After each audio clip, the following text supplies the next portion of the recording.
اور اب سوال یہ پیدا ہوتا ہے کہ جس ملک کے قرضوں کا بوجھ 126 ارب ڈالر کا ہو چکا ہے True.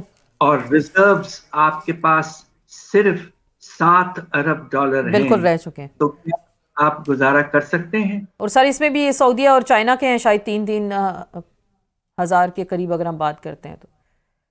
چائنا اور سعودی عربیہ سے تو چائنا سے تو آپ نے تقریباً کل 30 ارب ڈالر قرضے لیے ہوئے ہیں. وہ سب سے بڑا پاکستان کا لینڈر ہے اس وقت. بالکل. تو اگر سر یہ سلسلہ ابھی آپ بات کر رہے ہیں کہ ایک تو آئی ایم ایف کے ہمارے پاس قرضے ہو گئے، ایک ہم نے چائنا سے لیے ہیں، سعودی عرب بھی ہمیں کسی نہ کسی طرح سے ہر دور میں مدد کرتا رہا ہے، تو کیا ہم معاشی طور پہ جیسے کہتے ہیں نا ہم خود کفیل ہونے جا رہے ہیں؟ ابھی الیکشن سر پہ ہیں، ہم بڑے بلند و بانگ قسم کے دعوے سن رہے ہیں. ابھی میں کچھ دن پہلے آئی پی پی ان کا جلسہ تھا، انہوں نے کہا کہ جی ہم 300 لیٹر تک غریب لوگوں کو پیٹرول فری دیں گے، 200 یونٹ بجلی ہم فری دے دیں گے. یہ جو اس طرح کے وعدے اور یہ دعوے کیے جاتے ہیں، آپ کو لگ رہا ہے یہ پریکٹیکل ہیں یہ تمام تر چیزیں جو ہمارے سیاستدان وعدے کرتے ہیں الیکشنز میں؟ With all due respects, یہ نہ صرف نامناسب ہے بٹ irresponsible بات. اس وقت ملک کے جو حالات ہیں وہ اس طرح ہو چکے ہیں کہ آپ اس وقت جو ہے ریلیف اس وقت آپ کو کوشش کر کے دینا چاہیے جب ہمارا جو امیر طبقہ ہے ایلیٹ وہ ٹیکسز پے کرنا شروع کر دے.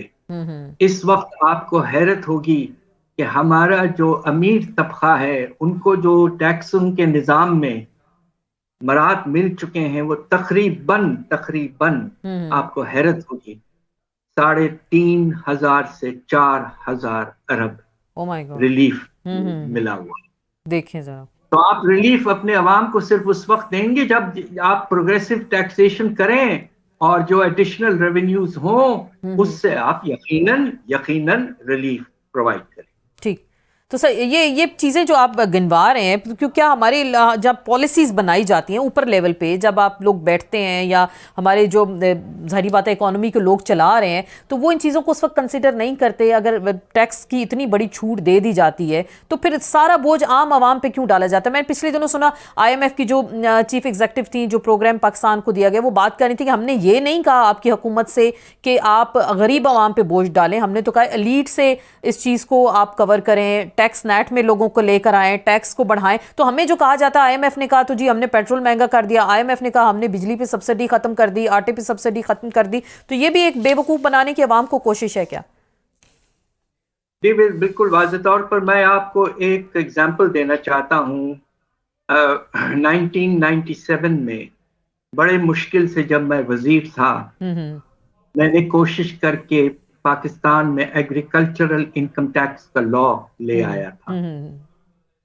اور یہ آپ سوچئے کہ ہمارے ملک 1% جو لینڈ لارڈ ہیں، بڑے لوگ زمیندار، ان کے ہاتھ میں صرف 1% کے ہاتھ میں 22% زمین ہے. بڑے مشکل سے میں نے پروگریسو آرگومنٹ کر آ کے اس کو پاس کروایا تھا. پروونشل ٹیکس ہے یہ، پنجاب میں خاص طور پہ اس کو پاس کروا لیا تھا. آج 20 سال سے زیادہ گزر چکا ہے اور اس ٹیکس سے اس پچھلے سال کی ٹوٹل ریونیو 3 ارب جبکہ ریونیو پوٹینشل 1100 ارب ہے. یہ ہے حال آپ کے ملک کے ٹیکس کے نظام کا. اس سے آگے میں کیا کہوں؟ بالکل آگے تو ظاہری بات ہے سر، لیکن کیا کوئی ول نہیں ہے جب عوام کی بات کی جاتی ہے؟ تو جو میں نے آغاز میں یہی سوال کیا تھا، میں دوبارہ یہی جاننا چاہوں کیونکہ لوگ آپ کو سن رہے ہیں اور عام طبقہ جو یہ عام فہم الفاظ میں وہ سننا چاہتا ہے، سمجھنا بھی چاہتا ہے کہ یہ تو ایک کہہ دیا جاتا ہے کہ یہ پچھلی حکومت کا کارنامہ تھا، جی ہم تو کیسے کریں، ہم نے بجلی مہنگی کرنی ہی کرنی ہے، ہم نے آٹا مہنگا کرنا ہی کرنا ہے. تو لوگ تو ویسے ہی تنگ آئے ہوتے ہیں مہنگائی سے، تو وہ سمجھتے ہیں واقعی یہ پچھلی حکومتوں کا خمیازہ ہے جو اب ہمیں بھگتنا پڑ رہا ہے. یہ بات دراصل یہ ہے کہ ہر حکومت جو ہے اپنے آنے کے وقت یقیناً یہ کہتی ہے کہ پچھلی حکومت کی حرکتیں ہیں، مگر اس حکومت کے دوران اب with all due respects آج جو بات ہو رہی ہے کہ 2017-18 was a peak year Pakistan کے پچھلے کوئی 10-15 سالوں میں، مگر گزارش یہ ہے کہ یقیناً افراط زر کی رفتار جو تھی وہ بہت کم تھی، 2.5%، 4% کی رینج میں تھی ماشاءاللہ. مگر یہ اس طرح حاصل کیا گیا تھا کہ روپے کی قدر کو ہم نے آرٹیفیشلی 104 روپے پہ رکھا کنٹرول کیا. 3-4 سال. اور کیا ہوا؟ آخری سال 2017-18 میں تجارتی خسارہ ہماری تاریخ کا سب سے بڑا بلند لیول پر پہنچ گیا، 19 ارب ڈالر. اور اس کے بعد سے پاکستان سنبھل نہیں پایا، ریزروز ختم ہو گئے، آئی ایم ایف کے پاس بھاگنا پڑا، اور اس کے بعد سے ہم 3 آئی ایم ایف پروگرامز میں پھنسے پڑے. تو سر یہ جو جی جی جی بالکل جی میں صرف یہ کہہ رہا ہوں کہ دیکھیے یہ اسیس کرنا بہت ضروری ہوتا ہے کہ گروتھ کے ساتھ ساتھ سٹیبلٹی بھی رہتی ہے یا نہیں. بالکل. تو یہ جو گروتھ کے ساتھ اسٹیبلٹی کی بات کر رہے ہیں وہ تو ہمیں شاید نظر نہیں آتی نا، کیونکہ ٹوٹلی انحصار یہ کیا جاتا ہے کہ جہاں ہم پھنسیں گے آئی ایم ایف ہی ہمیں پیسہ دے گا، یا پھر دوست ممالک سے جو نئی گورنمنٹ آئے گی کچھ ان کو مل جائے گا. تو یہ کشکول جو توڑنے کی ہم باتیں سنتے رہے ماضی میں بھی، اور آج تک وہ کشکول ہم نے دیکھا ٹوٹا نہیں، کیونکہ 23 سے زیادہ آئی ایم ایف کے پروگرامز ہو گئے. لیکن ابھی جو آپ نے کہا نا کہ جاگیرداروں پر ٹیکس لگانے کی بات کی، 1% کے ہاتھ میں 22% زمینیں تھیں، تو یہ پھر ہرڈل کہاں سے آتی ہے؟ یہ حکومتیں نہیں یہ کام کرنے دیتی، کیونکہ یہی لوگ تو اسمبلیز میں موجود ہوتے ہیں، حکومتوں کا حصہ ہوتے ہیں. یہی بالکل آپ نے ٹھیک فرمایا ہے، ان کی ریپرزنٹیشن پروونشل لیول پہ بہت زیادہ ہوتی ہے، اور یہ ٹیکس کو خاص طور پہ آئین میں نکال کر ایگریکلچرل انکم ٹیکس کو پروونشل لیول پہ رکھا گیا، باقی سارے انکم جو ہیں وہ فیڈرل لیول پہ ٹیکس ہوتے ہیں. یہ پہلا ہی انڈیکیشن تھا کہ ایسا نہیں ہوگا. اب میں آپ کو کیا بتاؤں کہ ایسے بے شمار اگزامپل ہیں جس سے پراپرٹیز پر جو ٹیکس ہم پورا لیتے ہیں، ہم پراپرٹی ٹیکس جو ہے جو ہمارے لوکل گورنمنٹس کے لیے کلیکٹ کیا جاتا ہے، پورے پاکستان میں 25 ارب ہم کلیکٹ کرتے ہیں. ہندوستان کا ایک شہر ہے ممبئی، وہاں پاکستانی ایکویولنٹ 350 ارب کلیکٹ ہوتے. کراچی سے صرف 8 ارب کلیکٹ ہوتے. دیکھیے نظام تو آپ نے بالکل جسے کہتے ہیں سیدھا بنا دیا کہ ایلیٹ پر چھوڑ دیا ہے، اور اب وقت ایسا آ گیا ہے کہ پاکستان کی نیٹ ریونیوز جو ہیں، جب ہماری فیڈرل گورنمنٹ پروونسز کو ریونیوز اپنا شیئر دے دیتی ہیں، اور جو پیسے بچتے ہیں نیٹ ریونیوز، اس سے ہم اپنا ڈیٹ سروسنگ یعنی کہ قرضوں کی پیمنٹ تک نہیں کر پا رہے ہیں، اور آپ کے تنخواہ، پینشن، ملٹری ایکسپینڈیچر سب جو ہیں وہ قرضوں سے آپ کر رہے ہیں. یہ سسٹینیبل ہے؟ صحیح بالکل نہیں.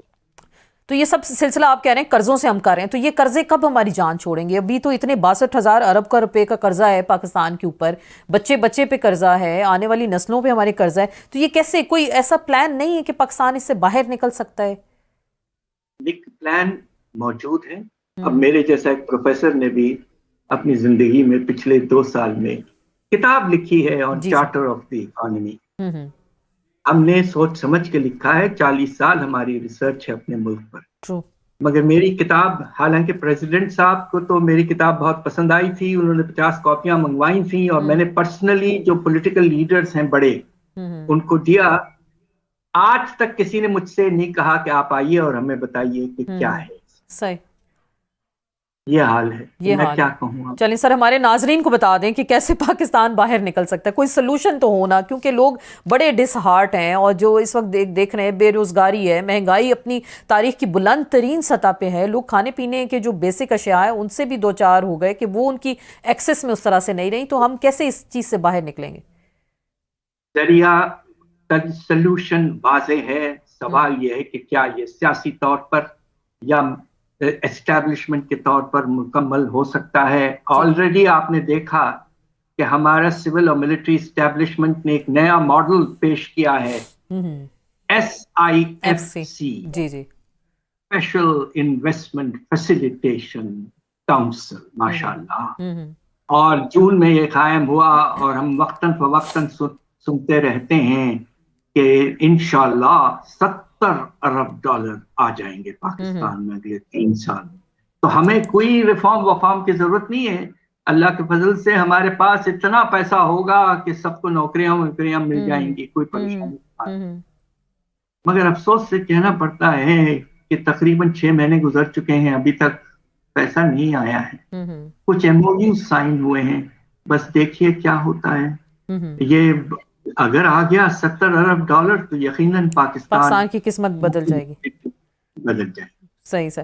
ہمیں ڈیفالٹ ہونے کی خبریں سنائی جاتی ہیں کہ جی پاکستان عنقریب, جو ابھی کچھ عرصے پہلے ہم نے PDM کی گورنمنٹ تھی, انہوں نے کہا جی ہم اقتدار نہ سنبھالتے تو پاکستان ڈیفالٹ ہو چکا ہوتا, کیونکہ پچھلی حکومت تھی اس نے شاید وہ ان کے بقول کے پاکستان کو ایک عجیب قسم کی کنڈیشن میں پہنچا دیا تھا. پھر ان کا جی ڈار صاحب آئیں گے, وہ ایسا فارمولہ لے کے آئیں گے کہ جی ابھی ڈالر جو ہے اونچی اڑان اڑے گا تو وہ نیچے آ جائے گا. یہ جو ہمیں باتیں بتائی جاتی ہیں اس میں کتنی صداقت ہے؟ دیکھیے پچھلی حکومت کے بارے میں صرف میں یہ ذکر کروں کہ پالیسیز میں کوئی کنسسٹنسی نہیں تھی.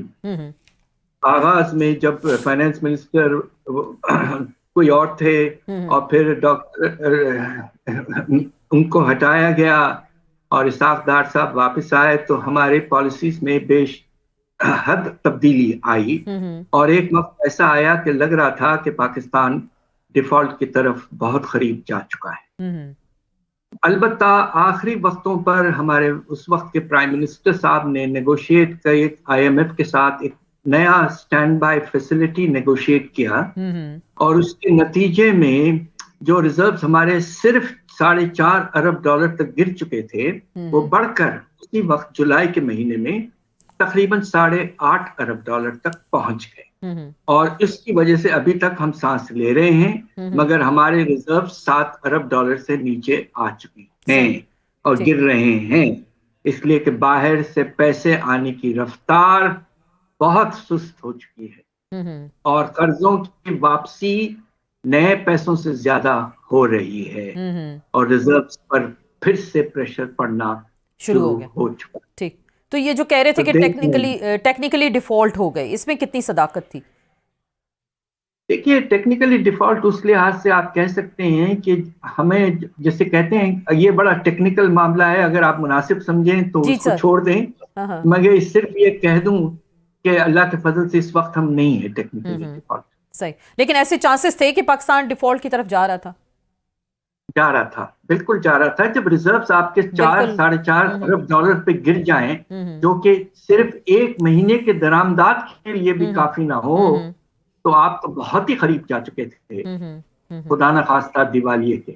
یہ ہو سکتا تھا. تو یہ جو سٹاک مارکیٹ آئے روز ہم سن رہے ہیں بڑے اوپر جا رہی ہے, انڈیکس کا کہاں سے کہاں پہنچ گیا اور بڑی تیزی آ گئی سٹاک مارکیٹ میں, ڈالر وہیں کا وہیں ہے. تو اب سٹاک مارکیٹ اگر اوپر جاتی ہے تو لیکن گراؤنڈ پہ ہمیں اس کے اثرات دکھائی نہیں دے رہے, تو یہ کیا ہے کہ صرف یہ کتابی باتیں ہیں یا سٹاک مارکیٹ کی حد تک یہ چیزیں ٹھیک ہیں؟ کچھ عام فہم میں آپ اس کو سمجھائیں گے کیا؟ بات دراصل یہ ہے کہ یہ ایک بات بالکل واضح کرتا ہے کہ ملک میں حالات کچھ ایسے ہیں کہ امیر طبقہ جو ہے وہ اور امیر ہوتا جا رہا ہے, اور جو غریب طبقہ ہے پاکستان کا, مجھے بہت افسوس سے کہنا پڑتا ہے کہ بے روزگاری کا اور غربت کا پیمانے جو ہیں وہ تاریخ کے سب سے بلند لیول پر جا چکے.